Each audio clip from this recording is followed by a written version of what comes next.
The morning rain hadn't stopped since dawn. It slid down the eaves of the corner shops on Clark Street, soft and persistent.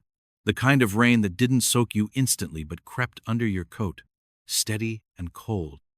Mia Carter, 29, stood at the edge of the sidewalk near a worn-down newsstand, clutching her fraying shoulder bag like it might give her an answer she didn't want to admit. She had already checked it 3 times. She checked again. Still no wallet.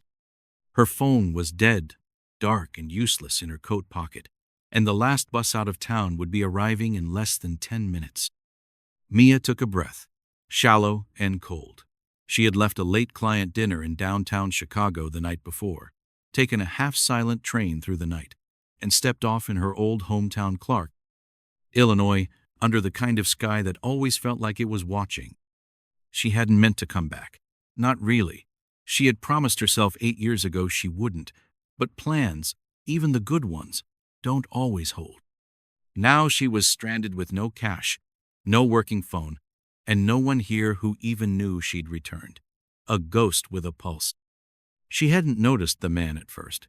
He was standing under the overhang of the small coffee shop across the street, sipping something from a paper cup. Early 30s, maybe. Quiet face, navy windbreaker, dark jeans. He had the look of someone used to early mornings and wet shoes. Then he spoke calm, matter-of-fact, without pity. "You need a hand?" Mia turned, unsure if she'd heard him right. I lost my wallet," she admitted. "Phone's dead. No way to get home." He nodded once, not surprised. Then, without any show or hesitation, he reached into his coat pocket and pulled out a folded bill, a couple of coins, and extended them toward her. "Bus fare's $1.50. You can use this. I'll walk."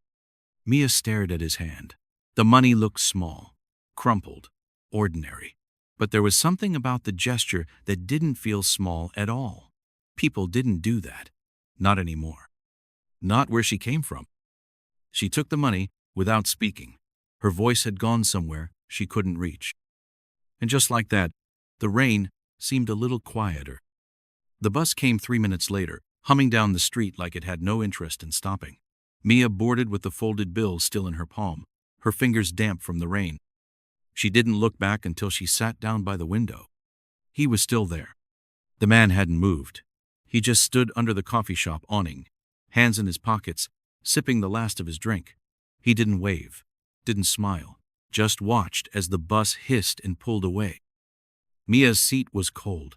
Her coat clung to her shoulders, heavy with moisture and silence. She tried to think of other Thingsure apartment back in the city, the inbox she hadn't checked, the meeting she'd missed by noon, but her thoughts circled back to the man. He hadn't asked her for a name. He hadn't asked for anything. She glanced down at the bus ticket clutched in her hand. She hadn't even said thank you properly. Outside, the streets turned unfamiliar again. The rain picked up. That night, back in her apartment in Chicago, Mia sat at her kitchen counter, a bowl of cereal untouched in front of her. Her phone was finally charged, and her wallet had been turned in at the restaurant she'd left it at. Nothing stolen, nothing broken. It should have been a relief. But instead, she found herself searching online. Local cafes in Clark, maintenance crews. The small coffee shop across from the bus stop Maple Dune, it turned out, had a bare-bones website and a blurry photo of their storefront. She stared at it for a long time. There was no reason to think she'd find him again. He was just someone passing through, someone who'd stopped in for a cup of coffee and left before his name mattered.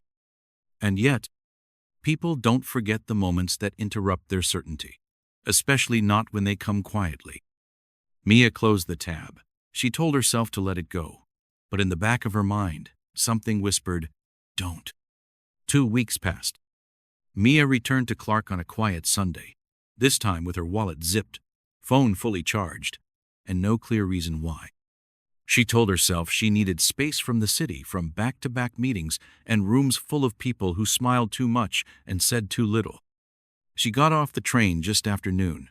Rain again, not heavy, just enough to blur edges. Maple Dune still sat on the corner, unchanged. The same painted window, same crooked open sign hanging from a string. She stepped inside and was met with the scent of burnt espresso and old wood. No music played, only the low hum of conversation and the hiss of steam. And there he was behind the counter this time. He wore the same windbreaker, sleeves rolled up. He was cleaning the espresso machine, focused, deliberate. His hands moved with quiet rhythm, like someone used to doing things that mattered only if done right. He didn't notice her at first. Then their eyes met, and he said the same thing he'd said weeks ago, with a small nod like they'd known each other longer than they had. "You need a hand?" Mia smiled, slow and unsure. "Only if you serve decent coffee." He gave a dry laugh and turned toward the machine. "We don't promise miracles, but the cup's always warm." They didn't talk about the bus stop, not right away. Instead, he asked what she wanted black, no sugar, and she asked if he'd always worked here. He said no. He used to be a teacher. He used to fix motorcycles. He used to live somewhere else. That's how he said it, always in the past tense. "Then why Clark?" she asked, taking her first sip. He leaned against the counter, arms folded. "It's quiet. That's all I needed for a while." She nodded. She understood that answer more than she wanted to admit. Only after a few minutes did she say, quietly, "You gave me bus fare that morning." He looked down, almost sheepishly, like he'd forgotten he'd done something kind. Then, meeting her eyes again, "Didn't think you'd remember." Mia held his gaze. "I don't forget things that change my direction." And just like that, something shifted between them. Not in a grand way, just a pause longer than usual, softer than expected. He reached out, gently tapping the rim of her mug. "Then, this one's on the house." Mia started visiting the cafe more often. Sometimes on the weekends, sometimes after meetings in neighboring towns. She never said she came to see him, and Jonas never asked why she returned. It was an understanding that didn't need to be named. They talked in pieces, about books, about roads they had driven, about silence and how some kinds were heavier than others. Jonas never pushed for details. Mia never offered them freely. Still, things came out. She told him about the company she had started at 25, about the investors who called her confident when they meant difficult. She told him about her father, who once ran a bait shop near the river, and never understood her world of boardrooms and pitch decks. Jonas listened like each word mattered, not with intensity, but with presence. In return, he told her that he had once taught literature at a community college outside Minneapolis, that after his brother died, he stopped. Not because he couldn't teach, but because something in him had gone quiet. He said it simply, like a fact, no apology in it. Mia never tried to fix that silence. She just sat with it. One late afternoon in October, the cafe was empty except for them. The air smelled like cinnamon and damp leaves. Outside, the town moved slowly, as if everyone was waiting for something without knowing what. Mia stood by the window, watching a boy chase a paper plane across the street. Jonas wiped the counter, then leaned against it, watching her instead. "You ever think about staying?" he asked after a long pause. Mia didn't turn around. "In Clark?" He nodded, though she couldn't see it. She answered, without thinking, "Only on days when I don't need to explain myself." He smiled, not unkindly. "Those are rare days." She finally turned, her eyes tired but open. "That morning at the bus stop, why did you help me?" Jonas shrugged. "You looked like someone trying very hard not to ask for anything." Mia nodded slowly. "That sounds about right." They didn't speak for a while after that, but the silence wasn't empty. Fall settled into Clark like an old friend. The trees burned gold and rust, and the river grew slower, heavier. Mia still lived in Chicago, but she stopped referring to it as home. She and Jonas met often now, sometimes at the cafe, sometimes outside, sitting on the benches near the river. She learned that he walked everywhere, even when it rained. He learned that she didn't like crowded rooms or high places. They didn't call it anything. Not dating, not friendship. Just a space between two people that kept growing quieter and more solid. Once, on a Tuesday morning, She brought him a box of blueberry muffins from a bakery in the city. He smiled and said nothing, but he ate 2 of them before lunch. Another time, she left a worn copy of a book he'd mentioned but never finished. He found it tucked behind the sugar jar. Later, he told her he'd stayed up reading the last 50 pages in one sitting. There were no confessions, no sweeping gestures, only small things. And sometimes, small things are enough. In mid-November, Mia received a message from a former partner in New York. An opportunity, a chance to expand. It was the kind of offer she would have taken without blinking a year ago. But now, she hesitated. She sat by her apartment window that evening, staring out at the skyline. It was sharp and beautiful, but it didn't feel like anything anymore. It felt like something she had already survived. She drafted an email to Jonas, a long one.